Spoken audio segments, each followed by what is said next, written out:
But yeah, like, yeah, I don't know. Like, this, I mean, like, some parts of this are good, but like a lot of it was like, what? Like that part right there. Where does this happen in the timeline? Where did that happen? Because by that point, Inori already knew about the main character. So what? Like, huh? And then this is the earliest point in time, technically. Because then we free the egg here.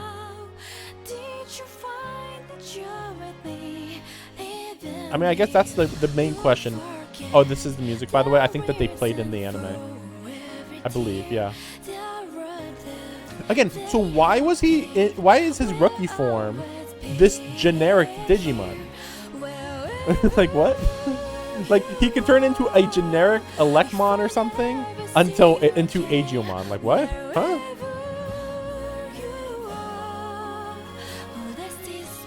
Yeah, that doesn't make sense either. It felt like a plot hole a little bit there. It was like, oh, you just thought it was a normal Digimon, but actually it's the god Digimon. Like, what? It should have been a unique rookie Digimon.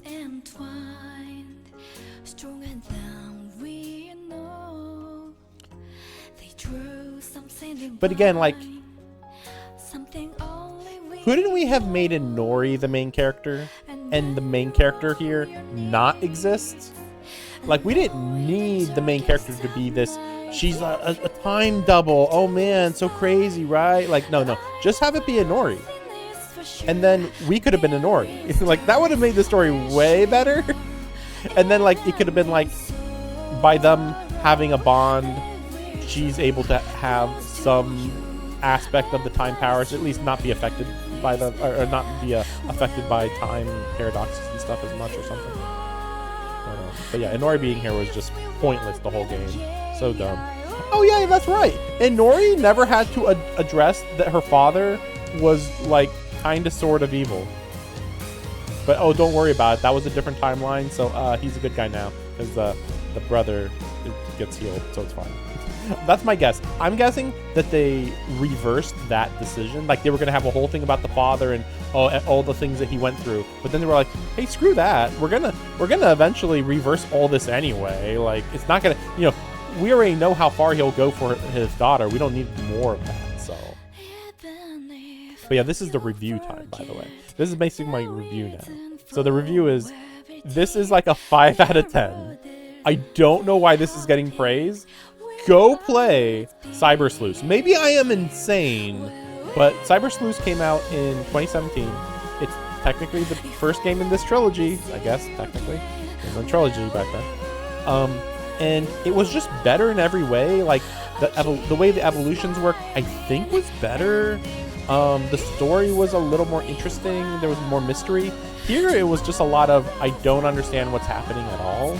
Like, this whole thing about the Olympus 12, these super powerful Digimon, where'd that come from? Like, there was no implication of this at all. And then they started talking about the gens, and then it was like, oh, I guess there's gonna be like 12 of them or something.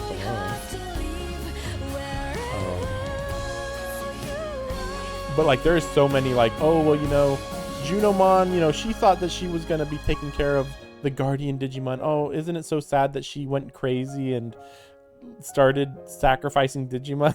Like, what the heck? How is that okay? Like, oh, well, you know, it was the grief. You can forgive her, you know? Like, what?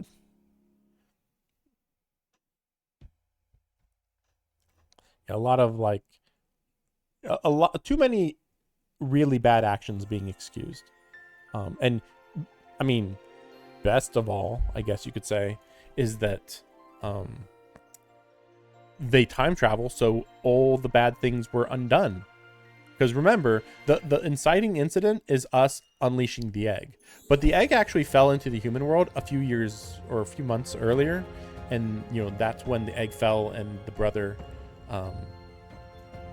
found the egg and protected it, because it apparently was getting... That's also when a lot of Digimon came out. That's like the first time incident that happened.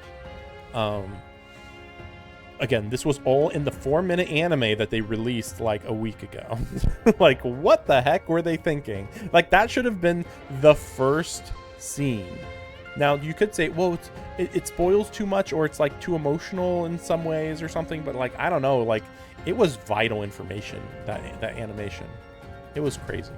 I was thinking about like playing it on stream, but I'm like, I don't know.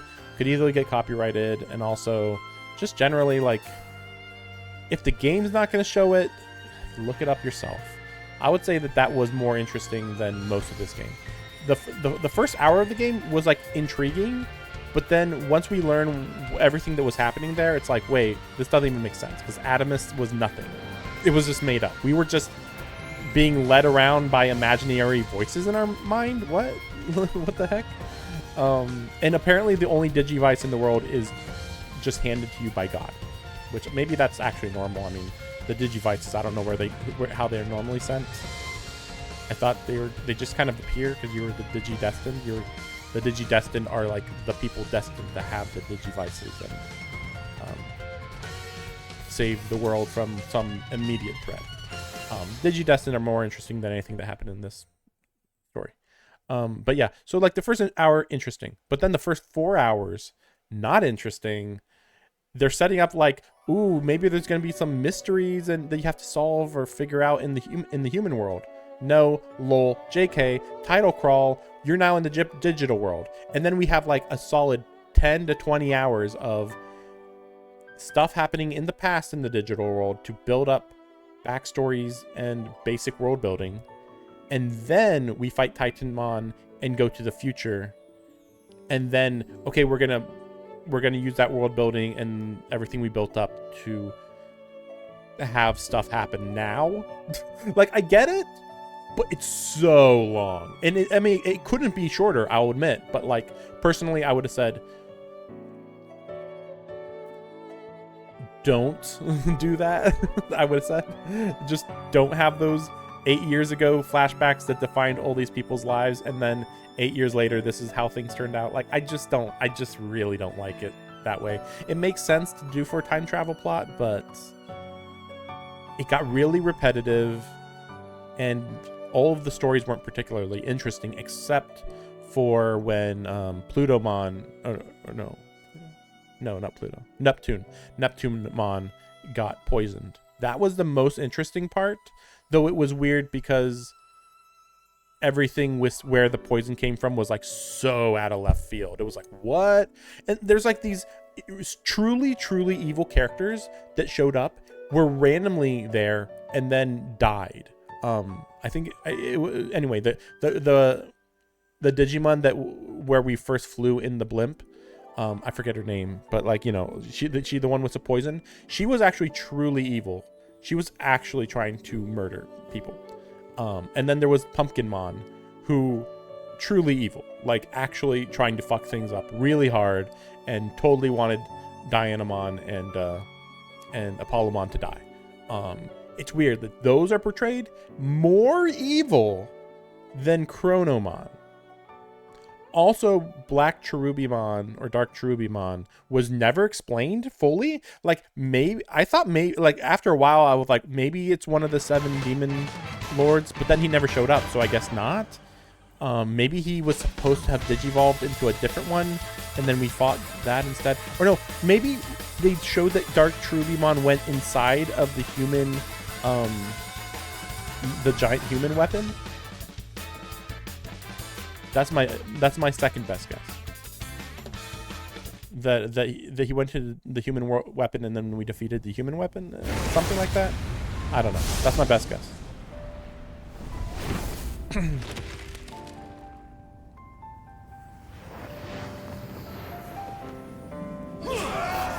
Yarg. Yag. Now that we have superpowers, we will now never use our powers again because the world's at complete peace now. I will protect Iliad's peace, no matter what. This is neither duty nor destiny. But it also is both. This is my own will, my own vow. The future is something we must grasp with our own hands. I mean, it kind of is duty and destiny, who support me in my oath.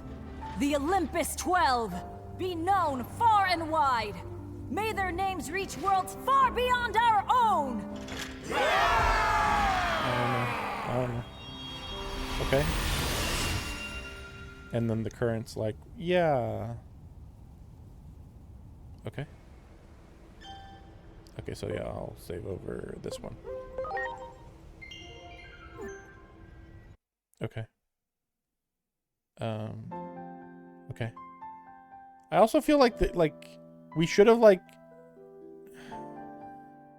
I don't think we were very good main character, like very good party characters. Like there was like some camaraderie between us, but it was mostly we gotta save the world, yeah, and that's about it. We just like survived on the vibe of we have to save the world, and we're having so much fun saving the world. That's about it. Higher difficulty level, Mega and Mega Plus, although they're difficulty levels. What if I do continue? I'm just wondering. Where does this bring me? Just bring me into my apartment. Oh. Wait, oh, is this... Oh, right before the ending. Okay. Makes sense. Well, I guess this is a good point to do stuff if you want to do them. It's the end of the world. Don't worry about it. Anyway. But yeah, so... Oh, really? There's another side quest?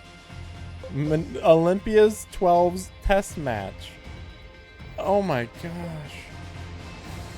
Oh man, that's just so annoying. Oh my gosh. And yeah, still didn't get this. Like, I know that they didn't want you to do... I mean, yes, you could have done all of these. I mean, these guys never showed up. So that was surprising. The Royal Knights. But to be fair, the Royal Knights is the story of Cyber Sleuths.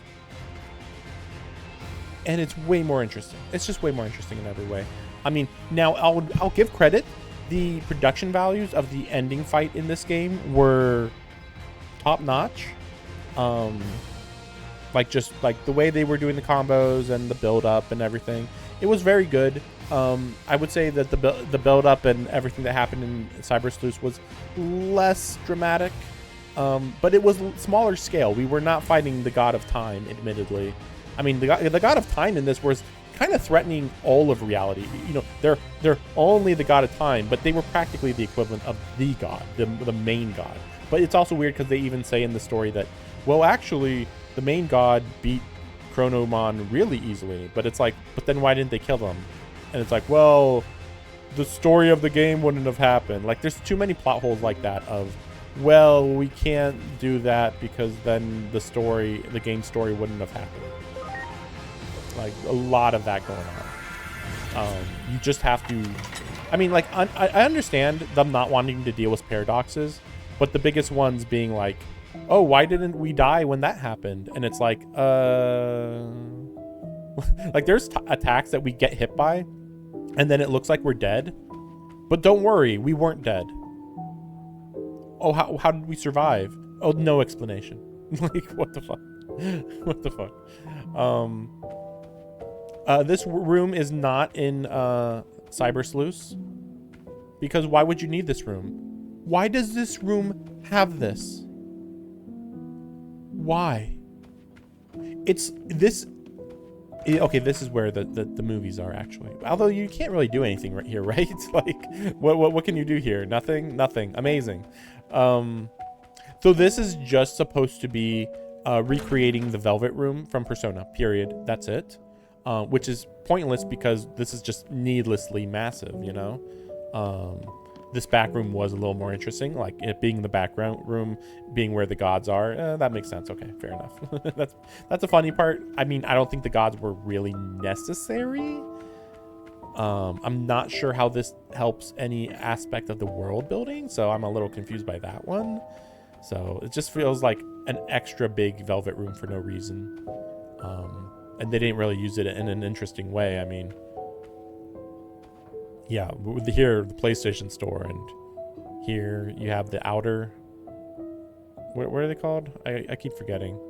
I'm still confused why we have the outer dungeons. What is the point of the outer dungeons? Are we supposed to be leveling up here? I don't think so. I mean, yeah, here you have the boss battle thing, and you get some money here and there, but like, you don't really need money. You know, you can just fight enemies. You'll get a lot of money that way.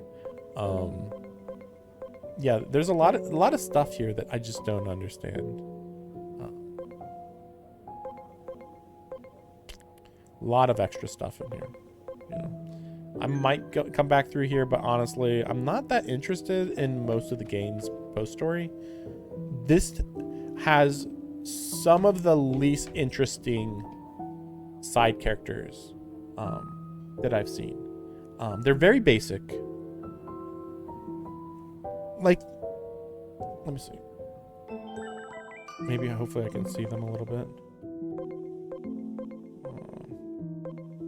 Adamus, yeah. So, Hiroko was good, though admittedly just a normal girl. So she was fine. She's probably the best one, honestly. I don't think we're going to get much more. There's Dr. Simmons. Dr. Simmons, I just want to throw out here, is a cheap, crappy reuse of a 90% identical character that was in Cyber Sleuths. Also blonde. She was actually I was going to say she was a scientist, but no, she's the main detective in that. But she's really smart. They're both the smart character, basically. Yeah, so this character is like way better in the first game. And yeah, Inori is just really basic. Just Inori is Inori. She cares and she wants a good life. I guess that's about it. Again, the main character could have been Inori. We didn't need this character, whatever this is. Like, the whole connection with the anime, like they were trying to do like, well, wasn't it crazy that your memories were the anime? And it's like, this just feels like a cheap thing that the god of the world said, hey, what can I use as like a framework for the mind of this character? Oh, I know, I will make it into that anime character. Oh wait, this is the writer of this game actually who thought that up, not the god of this fictional world. It was the writer who was that lazy. Like, there should have been more hints. If you wanted to go that direction, there should have been way more hints of it. Like, I mean, they showed the anime opening and okay, you're wearing that outfit, but the way the game portrayed it was, no, we had that outfit first. Somebody saw us and then they're making anime out of it. And we don't know anything about Adamus. I was wondering about Adamus for the first half of the game until I realized Adamus is never going to matter. Adamus doesn't make sense. Adamus was unconnected to events and organizations in the human world. So I was like, unless they're going to do a big reveal, I don't think Adamus really matters. Or maybe it was a different timeline or something. Even now, technically, if they hadn't straight up said it, they could have just implied that Adamus was created in one of the timelines, but then erased. But instead, they actually said, no, actually, that was completely fabricated, and it's just the anime came first, actually. But again, yeah, I still don't quite understand, because then Hiroko is the one that created the anime? But then we didn't see the anime at the end. They were like, oh man, I created that anime, but then we didn't get the anime at the end. But, wait, let me... I just don't remember if it was actually Hiroko who made the anime. That's the big one. Like, she feels like a weirdly important character, because if she's the one that made the anime, I think it was just based on her adventures with us in the 8 years ago. So technically the anime was based on us before we were alive.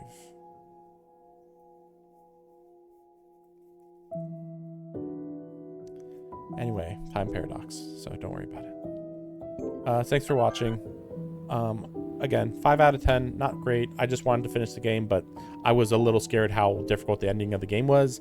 The game balance is weird. I'm sure that if I had done all of the side quests when they popped up, almost one of the easiest games of all time. But I didn't know they were going to lock me out, and I didn't know they were all side quest chains. So I could have had Mega Digimon probably 20 hours ago. Or even 25 hours ago, easily. So I would have been playing a lot of the game with I think basically these just would have all been max level. I mean, remember remember that time when I fought Titamon with max level ultimates? I actually could have had megas at that point, I think. Or at the very least, I could have had more upgrades to my agent level, for sure. For sure, I mean, because before that moment was when most of the side quests were just way further in the past. Because there's the first part of the game where it's the early future, and then there's the next third-ish that's 8 years in the future. No, 8 years in the past, sorry. No. It starts 8 years in the past, and then... Oh, now I'm getting confused. Well, anyway, yeah, I waited too long and then couldn't do the side quests, so whatever. I'm going to be... This game is convincing me that I really, really want to play Raido Kuzunoha as soon as possible, because it's very similar to this, but I think it's going to be infinitely better, if nothing else, because they're not trying to do cheap tricks. Basically, they're not trying to be like, ooh, you thought the game was this, but it's this. Oh, you thought it was going to be being a detective in the human world, but no, it's about being in the digital world. Oh no, it's not about the digital world, it's about this time thing in the digital world. And then, oh well, actually you are also the time god, sort of. Anyway, it's just I don't know. But yeah, I think Raido Kuzunoha will do better, that game. And then again, Cyber Sleuth, the first game in this franchise, I think was better too. But in the meantime, I will be playing... Well, I still have to finish Slitterhead because it's been so long since I played that, and Valhalla because it's been so long since I played that. So I'd say it's more likely Slitterhead, then Valhalla, or about the same time, basically. And then Soul Hacker 2. Wait, Raido or Soul Hacker 2? I'm thinking Raido and then Soul Hacker 2. Because I think Raido's much shorter. Soul Hacker 2 is a lot like this. I don't really know what the comparisons will be. I suspect Soul Hacker 2 will be better, though, from the little bit I've seen. I have played part 1 of Soul Hacker 2. I really liked it from the little bit I played, but I played a very small part of it.